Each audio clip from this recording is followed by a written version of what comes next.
Tomamos de Herrera la actitud firme y segura. Porque nosotros no estamos ni a la izquierda ni a la derecha de nadie. Nosotros somos blancos. Hoy también hay orden de no aflojar. Bajar el costo de vida para todos los uruguayos. Este gobierno lo que nos inspira es a continuar, es a seguir adelante con los cambios, es a decir, no nos podemos detener ahora, tenemos que crear juntos, todos nosotros, una segunda etapa de transformaciones que garantice mayor bienestar para todos los uruguayos. No le vamos a subir los impuestos al agro. Y vamos a ser más ambiciosos todavía. Vamos a introducir exoneraciones tributarias al agro. Nuestros equipos ya están armando propuestas para que un próximo paso sea bajar el costo de vida para todos los uruguayos. El Poder Judicial es un poder que tenemos que respetar, dejarlo trabajar con independencia y por supuesto que hay aspectos a mejorar en Fiscalía. Claro que hay aspectos en mejorar, pero eso no implica que no confiemos en el Poder Judicial del Uruguay. Vamos a marcar nuestra máxima firmeza en combatir el narcotráfico y el crimen organizado. Me parece muy importante que las mujeres tengamos nuestra autonomía económica, que podamos salir al mercado laboral. Te escribo esta carta Porque quiero ser presidenta. soy Laura y te invito a que juntos hagamos historia.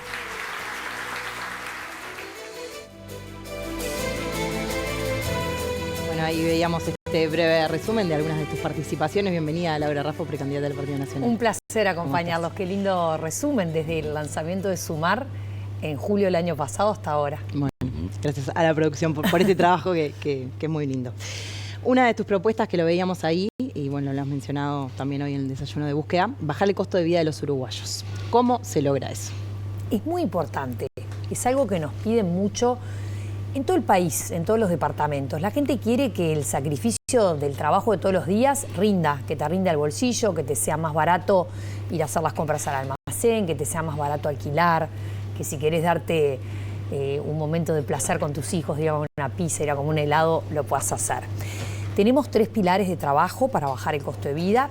El primero es facilitar las importaciones. Vieron que es muy común que haya algunos productos como es el shampoo, el desodorante. ¿Por qué salen tanto más caros en Uruguay que en Argentina, que en Brasil? Bueno, porque tenemos trabas burocráticas a la importación y nosotros vamos a facilitar todo el régimen de importaciones. Eso en primer lugar. En segundo lugar, vamos a reducir la burocracia estatal, a digitalizar y modernizar el Estado, porque hay un montón de certificaciones, trámites, tasas, inspecciones, habilitaciones que están muy repetidas, duplicadas y que trancan al emprendedor, trancan a la pyme y también encarecen, porque cuestan plata y tiempo. Y finalmente, para bajar el costo de vida, también vamos a tratar lo que sucede en los mercados, que es que se necesita más competencia. Cuando hay más de una empresa que te ofrece un mismo producto, y bueno, el precio tiende a bajar, porque si hay 2 empresas que te quieren vender esta copa, y bueno, van a competir por agarrarte como cliente. Así que con estas 3 patas, facilitar las importaciones, bajar la burocracia estatal y digitalizar el Estado y mejorar la competencia en todos los mercados, vamos a hacer que baje el costo de vida, que le rinda más el sueldo a cada uruguayo, para que cuando vas a hacer las compras no tengas esa sensación, che, a ver si me alcanza para pagar esto que elegí, o muy distinto sería che, voy a comprar esto porque quiero comprarlo y además me va a sobrar plata para poder ahorrar. Desde quien obviamente sabe de economía, la visión es mucho más compleja que para el ciudadano común. El ciudadano común ve cosas y dice, cuando Argentina estuvo mucho más barato, los uruguayos nos fuimos a surtir allí. Eso llegó a incidir en determinado momento en los números macro de consumo en Uruguay. ¿Qué quería decir? La gente consumía, pero lo hacía donde le era más conveniente. La pregunta sería, ¿podemos hacer algo similar pero acá, sin necesidad de tener que irnos al Chuy o tener que cruzar a Argentina para conseguir precios más accesibles? Totalmente. Muchos uruguayos lo hicieron viajando a Buenos Aires, los que viven más en la zona metropolitana. y muchos uruguayos del litoral cruzaban todos los días a hacer el surtido.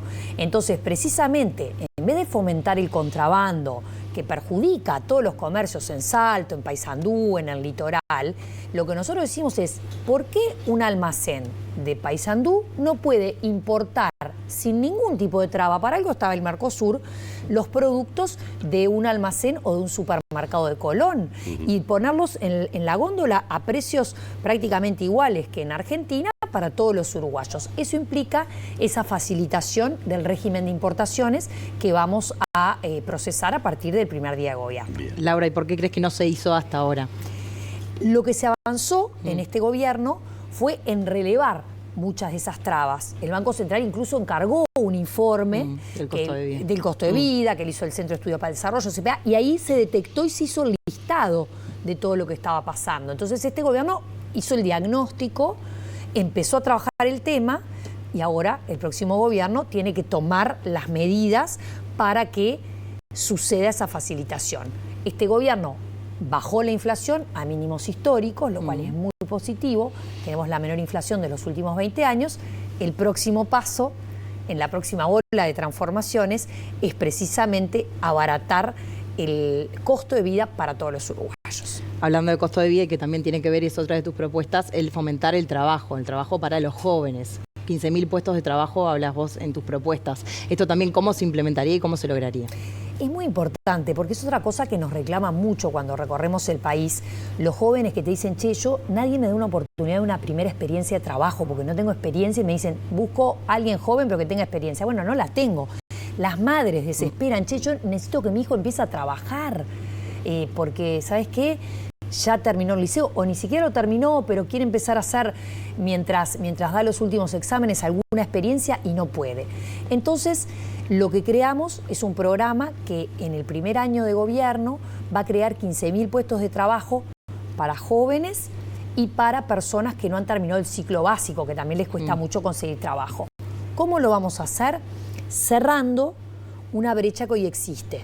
Hoy, para que un empleado reciba 1.000 pesos en el bolsillo a fin de mes, la empresa tiene que pagar 1.430. O sea, hay una carga importante de lo que cuesta contratar a alguien. Entonces, las empresas dudan ante tomar otro empleado. Entonces, nosotros investigamos con todo el equipo, que lo lideró el equipo de trabajo Valentina Arlegui, investigamos los jóvenes y las personas con ciclo básico incompleto en general se insertan en puestos de trabajo de 30.000 pesos o menos. Entonces dijimos, bueno, por un año a esos puestos de trabajo de 30.000 pesos lo que vamos a hacer es exonerar totalmente del aporte patronal y personal. O sea, sacamos enorme parte de los costos que se tienen de contratar a alguien. Entonces fomentás, la empresa se anima. Che, mira, este joven no tiene experiencia, pero me animo a contratarlo porque no es tan costoso. Y además, en el caso de los jóvenes, además de esa exoneración total, vamos a crear la categoría aprendiz. ¿Eso qué es? Un chiquilín de entre 18 y 21 años que no tiene experiencia laboral y que el que se la juega a contratarlo y le da una oportunidad a ese joven, además de tener exonerados los aportes, le va a pagar el salario mínimo nacional, va a generar licencia, va a generar aguinaldo. Y si se queda hasta 18 meses, el joven en ese puesto no genera derecho a despido. Entonces, le sacás esa barrera de que, ay, no, pero lo contrataré, no tiene experiencia, dale, jugátela, contratalo. Hasta los 18 meses no genera ese derecho, luego, por supuesto que sí, y le das esa oportunidad a ese joven que la está pidiendo a gritos y que, como todos sabemos, además los jóvenes rotan mucho de trabajo y por lo menos pueden tener unos meses de experiencia. Desde el retorno de la democracia en el 85 al Uruguay, yo hago el repaso de los diferentes gobiernos y siempre el ministro de Economía fue uno de los ministros más mediáticos. Si uno repasa por diferentes situaciones por las que pasó el Uruguay, el ministro de Economía de los ministros más mediáticos. No es el caso de Azucena Arbeleche. ¿Es un error hacer una lectura pensando en que la economía ha sido uno de los fuertes de este gobierno y que por eso no hemos pensado tanto en la ministra Arbeleche? Es una linda lectura. Ha sido uno de los fuertes sin duda. La ministra Arbeleche ha sido premiada internacionalmente y tenemos una macroeconomía fuerte, han llegado inversiones, el Uruguay está con el menor riesgo país de su historia. Los empresarios se sienten seguros en crear puestos de trabajo, se crearon 80.000 puestos. Entonces es una gestión muy buena y creo que tenemos una ministra de bajo perfil que labura mucho y habla poco. A mí me encanta la gente que labura mucho y habla poco. Con respecto a la interna en estos momentos del Partido Nacional, uno no tiene más remedio siempre que, no fijarse estrictamente en la encuesta, pero ir viendo cómo van. Hay evidentemente encuestas que muestran un crecimiento de Laura Raffo.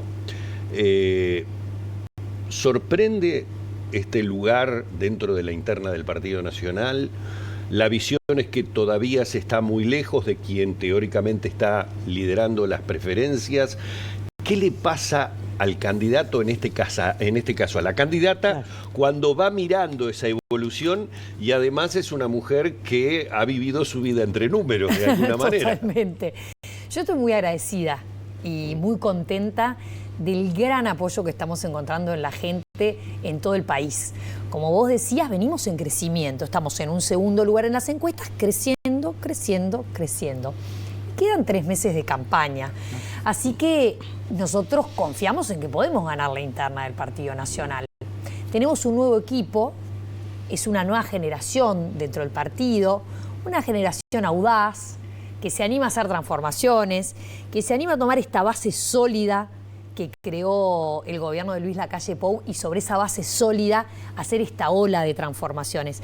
Le decimos ola porque es una ola, viste, que va tomando la forma y la fuerza y no siempre es igual porque tenemos un equipo diverso, nuevo, que nos adaptamos a las distintas circunstancias y esa audacia creo que es lo que nos va a llevar y esa conexión con la gente es lo que nos va a llevar a poder ganar la interna del Partido Nacional. Otra de las propuestas o de lo que veíamos ahí en el informe que armamos es el tema del atraso cambiario y el sector agropecuario. Es algo que está reclamando fuertemente la Federación Rural. Vos prometiste hacerle hincapié a eso y mejorarlo. ¿De qué manera se puede hacer? Porque el gobierno ya dijo que un dólar más caro es inviable. Nos preocupa mucho, sin lugar a dudas, el sector agropecuario. Estuvimos hace muy poquito en la Expo Activa, donde estuvieron todos los precandidatos y tenían que presentar sus propuestas para el agro. Y nosotros fuimos muy claros. Necesitamos aumentar la competitividad de la producción agropecuaria porque es el motor del país. Se prende el motor del agro, se prende el motor de todo el país. Entonces vamos a trabajar en 3 pautas. La primera es la mejora de la competitividad, reducir el costo país a través de esa reducción de la burocracia, de la reducción del precio de los combustibles, de la modernización de las relaciones laborales. Vamos a trabajar también en la apertura de mercados externos y vamos a trabajar... ¿Crees que es un debe eso de este gobierno? Se trabajó mucho, se lograron menos resultados de los que se esperaban. Hasta el mismo presidente lo ha dicho. Y en tercer lugar, vamos a dar exoneraciones impositivas que reorienten la producción. ¿A qué me refiero con esto? Hoy en el mundo se está demandando mucho, por ejemplo, carne con emisión cero de gases de carbono, o se están demandando producciones con certificaciones internacionales, o producciones sustentables. Hoy, ¿qué pasa? En los mercados eso te lo pagan más plata. El día de mañana ya no va a ser solo que te lo pague más plata. Va a hacer que no puedes entrar si no lo tenés. Entonces le tenemos que dar todo eso al agro y atender el tema del atraso cambiario. ¿Y eso cómo se hace? Eso se hace prestando mucha atención a estos reclamos, sabiendo que el uso de la tasa de interés, que se ha usado muy bien para controlar la inflación, también a veces hay que usarla contemplando este atraso cambiario, dándole una respuesta al sector agropecuario. ¿Consideras que el Banco Central o el gobierno debería haber intervenido en el dólar? O sea, no quedarse al margen. Digo, no dejan que baje mucho más de lo que... O sea, llegamos a 36 la semana pasada y ahora estamos en 39, rozando los 40 de nuevo. Yo no creo en el modelo de intervención como lo hizo el Frente Amplio, porque cuando el Frente Amplio intervino consistentemente en el mercado de cambios, en su periodo de gobierno, después la inflación se disparó, llegó a casi 10%, hubo otros desequilibrios, ¿no? Entonces, me parece que es muy buena la política de este gobierno de contener la inflación. Lo que digo es que contemplando que ahora la inflación ya está baja, sí se puede mover la tasa de interés, por más que tenga un impacto marginal. Tenemos que escuchar al agro, es un sector muy importante, tenemos que atender lo que nos está diciendo. Y por eso, además del atraso cambiario, que hay que atenderlo, tenemos que mejorar la competitividad reduciendo el costo país, abrir más mercados y generar estas exoneraciones tributarias. Entonces levantás al sector.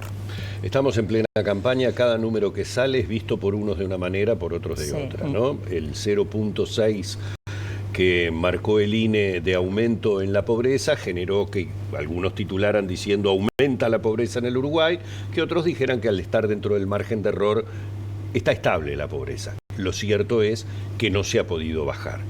¿Por qué? No nos podemos conformar con los datos, por más que digamos está estable, porque es muy importante seguir bajando la pobreza. Lo positivo es que desde el aumento de pobreza que se generó por la pandemia, que todos lo vivimos y que fue un aumento de la pobreza en Uruguay muy inferior al de la región, pero un aumento al fin, desde ahí se logró bajar y tenemos que seguir bajando.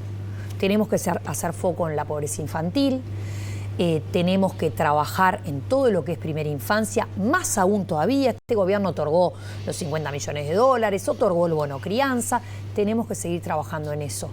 No podemos detenernos nunca, no podemos conformarnos, siempre tenemos que querer más. A mí muchas veces cuando recorremos y charlamos con la gente y te reconoce cosas que ha hecho bien el gobierno, te reconoce la generación de puestos de trabajo, te reconoce lo que se ha mejorado en la llegada de empresas y en las inversiones, pero todos quieren más y está bien que queramos más, tenemos que aspirar a siempre estar mejorando.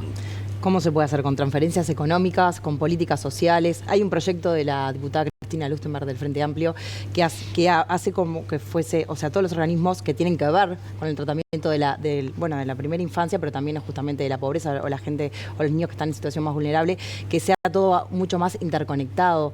¿De qué manera? Porque como que salen los datos y todos empezamos a hablar del tema, pero después, incluso los periodistas aún me da culpa, y después como que nos olvidamos. Bueno, nosotros no nos olvidamos porque tenemos dentro de las propuestas para hacer historia, que nuestro lema es hacer historia, animándonos a ir a fondo con estas transformaciones, que las vamos a presentar la semana que viene. Tenemos un gran capítulo de políticas sociales en las que trabajó un gran equipo.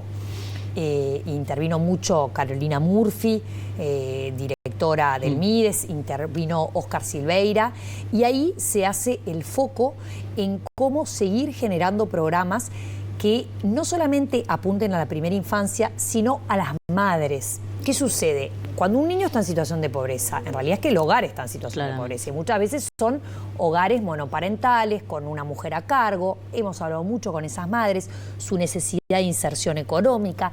Tiene mucho que ver también con el despegue y la autonomía económica de la mujer. ¿Cómo hacemos para ayudar a esa madre de 4 o 5 hijos que está sola, que lidera un hogar? ¿Cómo hacemos para que pueda conseguir un trabajo? Y en eso es que nos vamos a enfocar, para darle herramientas a las personas a través de los programas, como fue el programa Accesos, para que estas mujeres adquieran independencia y autonomía económica, para que puedan tener un sustento en su vida, pidiéndole contraprestaciones, que ese niño sea atendido en la salud y controlado, que ese niño vaya a la escuela, que ese niño esté bien alimentado, que use los centros de atención que tiene el Estado para eso. Bien, perfecto. Se nos ha terminado el tiempo Sí. y nos han quedado infinidad de temas, obviamente no se pueden tratar todos, además la agenda noticiosa cada día va ingresando nuevos temas.